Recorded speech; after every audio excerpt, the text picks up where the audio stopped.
নমস্কার বন্ধুরা, শ্রাবণী রান্নাঘরে আপনাদের সবাইকে স্বাগত জানিয়ে আমি প্রতিদিনের মতো আবারও আজকের একটা রান্নার ভিডিও নিয়ে আপনাদের সামনে চলে এসেছি। আজকের আমি আপনাদের ট্যাংরা মাছ দিয়ে একটা অসাধারণ রেসিপি বানিয়ে দেখাবো। আশা করি আপনাদের ভালো লাগবে।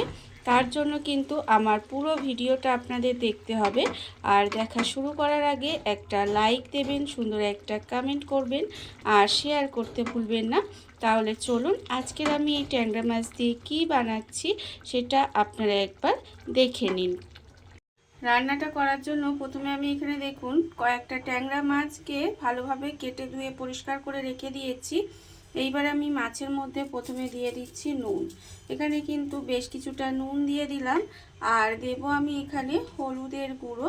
এখানে কিন্তু অল্প সামান্য একটু হলুদের গুঁড়ো দিয়ে দিলাম। আর আমি দেব এর মধ্যে অল্প সামান্য একটু কাঁচা সর্ষের তেল। এই নুন, হলুদ আর সর্ষের তেল দিয়ে মাছটা কিন্তু প্রথমে খুব ভালোভাবে মাখিয়ে নিতে হবে। আর আমি প্রতিদিনের মতো আপনাদের একটা কথাই বলবো যে প্লিজ আমার ভিডিওটা আপনারা টেনে টেনে দেখবেন না, পুরো ভিডিওটা দেখুন, আশা করি আপনাদের ভালো লাগবে। দেখুন আমি কিন্তু এখানে মাছের মধ্যে এইভাবে খুব ভালোভাবে এই নুন, হলুদ আর সর্ষের তেল দিয়ে ভালো করে মাখিয়ে রেখে দিলাম। এটা কিন্তু সুন্দর করে মাখিয়ে রেখে দিতে হবে। আর অন্যদিকে দেখুন এটা আমার মাখানো হয়ে গেছে। আর অন্যদিকে দেখুন গ্যাসটা অন করে আমি একটা কড়া বসিয়ে দিয়েছি। এবারে আমি কড়ার মধ্যে দিয়ে দেব সর্ষের তেল। এখানে কিন্তু রান্নাটা করার জন্য আমি সর্ষের তেল দিলাম। দিয়ে এবার তেলটাকে খুব ভালোভাবে গরম হতে দেব। তেল কিন্তু এখানে খুব ভালোভাবে গরম করে নিতে হবে। তেল আমার খুব ভালোভাবে গরম হয়ে গেছে। তেল কিন্তু এখানে আমি সুন্দর করে গরম করে নিয়েছি। এবার আমি এর মধ্যে দিয়ে দেব বড়ি। এখানে কিন্তু আমি কয়েকটা বিউলি ডালের বড়ি রেখে দিয়েছিলাম, সেই বিউলি ডালের বড়িটা এখানে দিয়ে দিলাম। দিয়ে বড়িটাকে প্রথমে খুব ভালোভাবে একটু ভেজে নেব।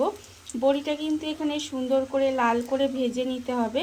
আর এমন করে ভাজবেন বড়িটা যেন বড়িটা পুড়ে না যায়, অথচ সুন্দর করে লাল করে ভাজা হয়ে যায়। সেইভাবেই কিন্তু বড়িটা এখানে প্রথমে ভেজে নিতে হবে। আর দেখুন আপনাদের সাথে কথা বলতে বলতে বড়িটা কিন্তু এখানে লাল করে ভাজা হয়ে গেছে।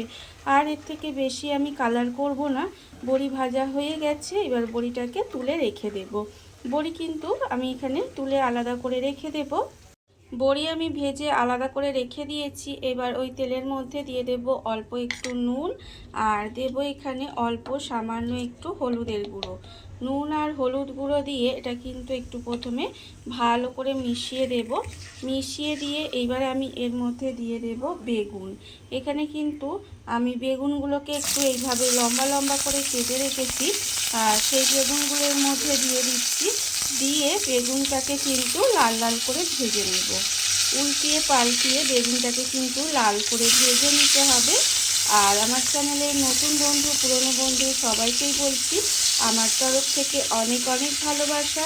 নতুন বন্ধুদের বলবো যদি আমার চ্যানেলটা সাবস্ক্রাইব করেন তাহলে পাশে থাকা বেল বাটনটা অবশ্যই প্রেস করে দেবেন, যাতে আমি যখনই কোনো নিত্য নতুন ভিডিও আপলোড করব সবার প্রথমে আপনাদের কাছে নোটিফিকেশান চলে যাবে এবং আপনারা আপনাদের সময় মতো ভিডিওটা দেখে নিতে পারবেন। আর পুরনো বন্ধুদের বলবো এইভাবে আমার পাশে থাকার জন্য, আমাকে এগিয়ে যেতে সাহায্য করার জন্য আপনাদের অসংখ্য অসংখ্য ধন্যবাদ। দেখুন আমি কিন্তু এখানে বেগুনটাকে উল্টিয়ে পাল্টিয়ে একটু লাল করে প্রথমে ভেজে নিচ্ছি। এটা কিন্তু প্রথমে একটু লাল করে ভেজে নিতে হবে। বেগুনটা আমি এখানে উল্টিয়ে পাল্টিয়ে লাল করে ভেজে নিয়েছি। বেগুনটা আমার এখানে লাল করে ভাজা হয়ে গেছে। এইবারে আমি দেখুন বেগুনটাকে কিন্তু আলাদা করে তুলে রেখে দেব। বেগুনটা আমার আলাদা করে তুলে রেখে দিতে হবে। আর আমি আজকে যে ট্যাংরা মাছের রেসিপিটা দেখাচ্ছি সেটা কিন্তু খেতে ভীষণই সুন্দর হয়। আপনারা এইভাবে একদিন মাছের রেসিপিটা বানিয়ে দেখবেন, আশা করি আপনাদেরও ভীষণ ভালো লাগবে। আর দেখুন আমি কিন্তু এখানে আমার চ্যানেলে অনেক রকম ট্যাংরা মাছের রেসিপি দেখিয়েছি, বা আপনারাও অনেক রকম হয়তো ট্যাংরা মাছের রেসিপি বানান, কিন্তু একবার আমি যেভাবে আজকে দেখাচ্ছি সেইভাবে বানিয়ে দেখবেন, আশা করি আপনাদের ভীষণ ভীষণ ভালো লাগবে। দেখুন আপনাদের সাথে কথা বলতে বলতে কিন্তু বেগুনটা আমি ভেজে আলাদা করে তুলে রেখে দিয়েছি। এবারে যেই তেলে বেগুনটা ভেজেছি সেই তেলে কিন্তু আমি এখানে আলুটাকেও ভেজে নেব। আলুটাও কিন্তু এখানে একটু এইভাবে লম্বা লম্বা করে কেটে রেখে দিয়েছিলাম, সেই আলুটাও কিন্তু এখানে আমি ভেজে নিচ্ছি। আলুটাও কিন্তু একইভাবে লাল লাল করেই ভেজে নেব। দেখুন এইভাবে আলুটাকে কিন্তু ভালো করে ভেজে নিতে হবে। সবজি যদি ভালো করে ভেজে একটু রান্না করা যায়, দেখবেন তো রান্নাটা খেতেও কিন্তু ভীষণই ভালো লাগে। আমি আলুটাকেও কিন্তু এইভাবে একটু উল্টিয়ে পাল্টিয়ে দিয়ে আলুটা ভেজে নিচ্ছি। আলুটাও আমার এখানে লাল করে ভাজা হয়ে গেছে। আলুটাও কিন্তু আমি এখানে উল্টিয়ে পাল্টিয়ে একটু লাল লাল করেই ভেজে নিয়েছি। এবারে দেখুন আলুটাকেও কিন্তু আলাদা করে তুলে রেখে দিতে হবে। আলুটা আমি আলাদা করে তুলে রেখে দিয়েছি। এইবার এই তেলের মধ্যেই কিন্তু মাছগুলোকে আমি এখানে দিয়ে দিচ্ছি। মাছগুলো কিন্তু এখানে একটু উল্টিয়ে পাল্টিয়ে লাল লাল করে ভেজে নেব। মাছগুলো কিন্তু আমি এখানে সবকটা মাছই একেবারে দিয়ে দিচ্ছি। দিয়ে একটু উল্টিয়ে পাল্টিয়ে মাছগুলোকে কিন্তু প্রথমে লাল লাল করে একটু ভেজে নিতে হবে। মাছগুলো এখানে উল্টিয়ে পাল্টিয়ে লাল লাল করে ভেজে নেব। আর এখানে আমি যতক্ষণে মাছগুলো ভাজছি দেখুন ততক্ষণে কিন্তু অন্যদিকে আমি এখানে রেখেছি 1 চামচ, ছোট চামচের 1 চামচ বা বড় চামচের হাফ চামচও বলতে পারেন, এখানে কালো জিরে রেখে দিয়েছি। সেই কালো জিরেটা কিন্তু আমি একটু শিলে বেটে নেব, কারণ একদম দেখতেই পাচ্ছেন অল্প একটু সামান্য কালো জিরে, তাই এটা আর মিক্সিতে দেবো না, এটা আমি শিলে বেটে নিয়ে আবারও আপনাদের সামনে ফেরত আসছি। কালো জিরেটা আমি কিন্তু এখানে বেটে রেখে দিয়েছি। এইবার এটাকে আলাদা করে রেখে দিলাম। রেখে দিয়ে আবারও কিন্তু আরেকটা মশলা করে নেব। তার জন্য নিয়েছি মিক্সি জারটা। মিক্সি জারের মধ্যে দিয়ে দেব এখানে পেঁয়াজ। এখানে কিন্তু আমি একটা মাঝারি সাইজে পেঁয়াজ রেখেছি, সেই পেঁয়াজটা দিয়ে দিলাম। আর দিলাম এখানে রসুন। এখানে প্রায় 7 থেকে 8 কোয়া মতো রসুন দিয়ে দিয়েছি। দিয়ে এবার এই পেঁয়াজ আর রসুনটাকে ভালোভাবে পেস্ট করে নেব। এটাকে কিন্তু খুব ভালোভাবে পেস্ট করে নিতে হবে। মশলাটা আমার এখানে বাটা হয়ে গেছে, মশলা বেটে নিয়েছি।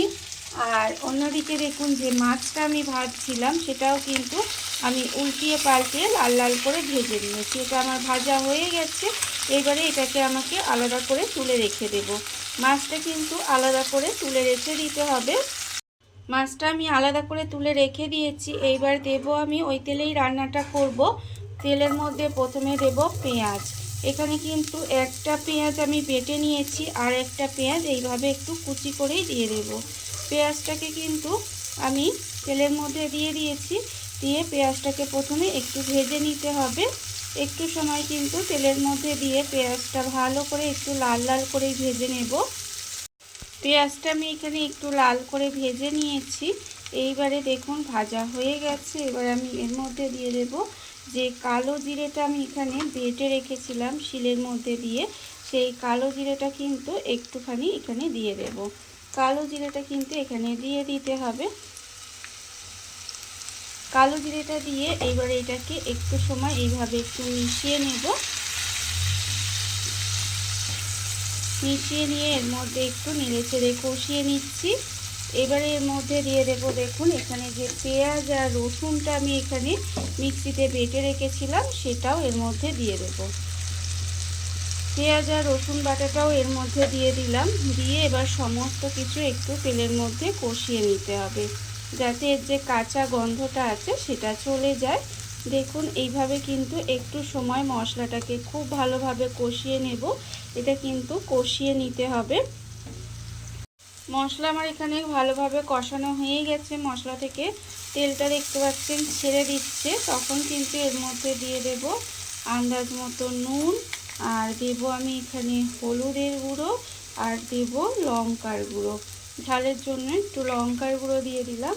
এইবারে আমি যেহেতু গুঁড়ো মশলা দিয়েছি তাই আমি এখানে অল্প একটু জল দিলাম। অল্প সামান্য জল দিয়ে কিন্তু এই মশলাটাকেও আবারও খুব ভালোভাবে একসঙ্গে কষিয়ে নেব। এটাও কিন্তু খুব ভালোভাবে একসাথে কষিয়ে নিতে হবে একটু সময়। এই মশলাটাও খুব ভালোভাবে কষিয়ে নিয়েছি। মশলা থেকে তেলটাও ছেড়ে দিচ্ছে আস্তে আস্তে। এইবারে এর মধ্যে দিয়ে দেব আলুগুলো। যে আলুগুলো আমি এখানে ভেজে রেখে দিয়েছিলাম সেই ভাজা আলুগুলো কিন্তু এর মধ্যে দিয়ে দিলাম। ভাজা আলুগুলো দিয়ে ভাজা আলুটাকেও কিন্তু মশলার সঙ্গে আর একটু সময় এইভাবে একটু নেড়ে চেড়ে কষিয়ে নেব। এটাকেও কিন্তু সুন্দর করে কষিয়ে নিতে হবে। একটু সময় কষিয়ে নিলেই কিন্তু, যেহেতু আলু ভাজা আছে আর মশলাও এখানে সুন্দর করে কষানো আছে, তাই খুব বেশি সময় কিন্তু কষাবো না, একটু জাস্ট নেড়ে চেড়ে নিয়েছি। এইবারে আমি এর মধ্যে দিয়ে দেব জল। এখানে কিন্তু মিক্সিতে অনেকটাই মশলা লেগেছিল, সেই মিক্সিটা ধুয়ে এর মধ্যে জল দিয়ে দিলাম। আর একটু জল আমি এর মধ্যে দেব, আর একটু জল আমি এর মধ্যে দিয়ে দিয়েছি, দেখতেই পাচ্ছেন। এইবারে এর মধ্যে যে মাছগুলো আমি ভেজে রেখেছিলাম সেই মাছগুলোও দিয়ে দেব। মাছগুলো কিন্তু একটু আগে, অন্যান্য মাছ দেখবেন আমাদের রান্না হয়ে যাওয়ার পর কিন্তু মাছটা দিতে হয়, তবে এই মাছটার ক্ষেত্রে একটু আগে আগে মাছটা দিয়ে দিলে মাছটা একটু নরম হবে, খেতেও ভালো লাগবে। নাহলে মাছটা শক্ত হয়ে থাকে। আর এখানে তো রান্নাটা হতে বেশি সময় লাগবে না, কারণ হচ্ছে আলুটাও আমি এখানে ভেজে রেখেছি। আলুটা এখানে প্রায় ভাজা হয়ে গেছে বলে অনেকটাই সেদ্ধ হয়ে গেছে। এবারে দেখুন মাছটা দিয়ে দিলাম, আর দেবো এর মধ্যে যে বড়িগুলো ভেজে রেখেছিলাম সেই বড়িটাও কিন্তু এই সময় দিয়ে দিলাম। বড়িটা দিয়ে আবারও কিন্তু একটু ভালো করে নাড়িয়ে চাড়িয়ে দিলাম, দিয়ে এবার ঢাকা দিয়ে এটাকে কিন্তু ভালোভাবে একটু রান্না হতে দেব, যাতে সমস্ত কিছু খুব ভালোভাবে সেদ্ধ হয়ে যায়। ঢাকা দিয়ে আমি এটা কিছুক্ষণ এইভাবে একটু রান্না হতে দিয়েছিলাম। আর রান্না করার ফলে দেখুন এখানে কিন্তু আমার আলু এখানে ভালোভাবেই সেদ্ধ হয়ে গেছে। এই যে দেখতে পাচ্ছেন, বড়িও সেদ্ধ হয়ে গেছে, মাছটাও সেদ্ধ হয়ে গেছে। যখন দেখবেন রান্নাটা প্রায় হয়ে আসবে, তখন কিন্তু আমি এর মধ্যে দিয়ে দেব, এই যে প্রথমে আমি এখানে বেগুনগুলো যে ভেজে রেখেছিলাম সেই বেগুনগুলো কিন্তু এখানে দিয়ে দেব। আর বেগুনটা ওই জন্যই কিন্তু এখানে খুব ভালো করে ভাজা হয়েছে, যাতে বেগুনটা আর আলাদা করে রান্না করতে না হয়, এর সঙ্গেই লাস্টে দিয়ে জাস্ট একটু নামিয়ে নিতে হবে, তাহলেই হবে। দেখুন বেগুনটা দিয়ে কিন্তু জাস্ট একটু সময় এটাকে রান্না হতে দেব, তাহলেই কিন্তু এটা হয়ে যাবে। এবারে এর মধ্যে দিয়ে দেব দেখুন দুটো চেরা কাঁচা লঙ্কা।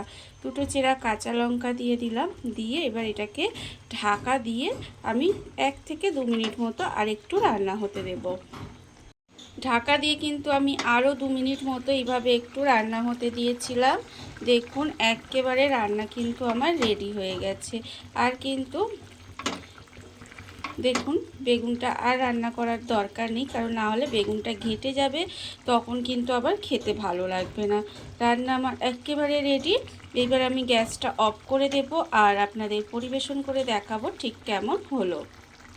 দেখুন বন্ধুরা, বাড়িতে থাকা কত অল্প উপকরণে, কত অল্প সময়, কত সুন্দর একটা ট্যাংরা মাছের রেসিপি তৈরি হয়ে গেছে। আপনারা দেখতেই পেলেন। আর এটা কিন্তু খেতে ভীষণই সুন্দর হয়। এইভাবে আপনারাও একদিন হলেও বাড়িতে বানিয়ে দেখতে পারেন। আর এই ভিডিওটা যদি আপনাদের ভালো লেগে থাকে, তাহলে আপনারা চ্যানেলটা সাবস্ক্রাইব করে এইভাবে আমার পাশে থেকে যেতে পারেন। তাহলে চলুন আজকের ভিডিওটা এই পর্যন্তই। নমস্কার।